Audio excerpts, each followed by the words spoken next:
สถานทูตอินเดียฉลองวันสั่งตั้งโครงการการร่วมมือด้านเทคนิคและเศรษฐกิจของอินเดีย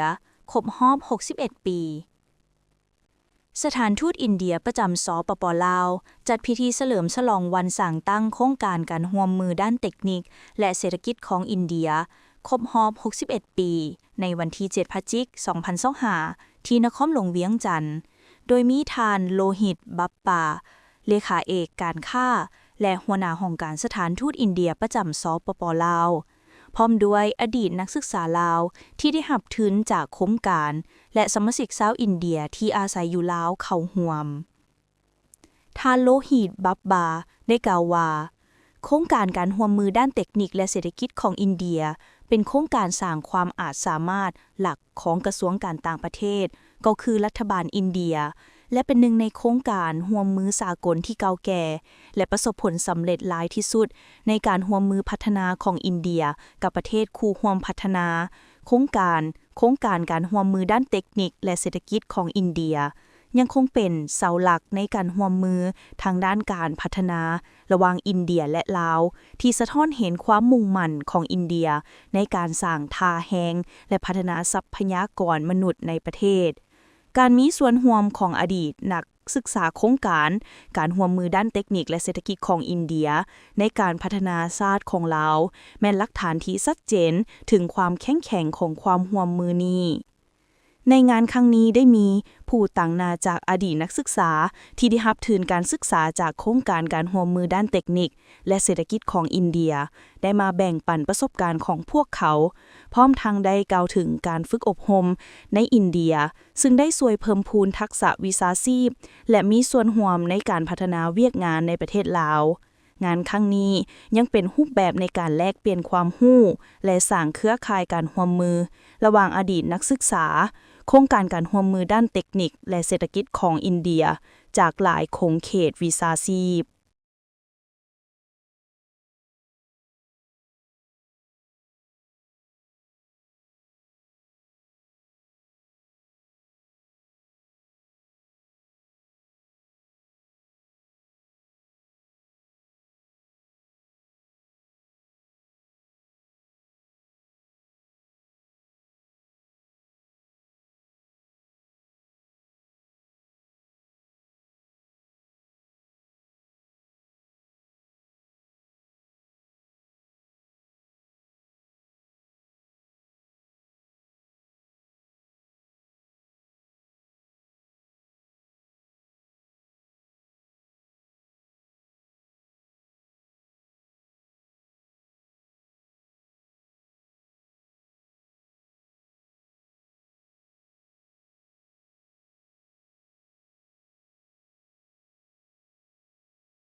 งานแนะนำระบบแพนเค้กลาว และร่วมเซ็น MOA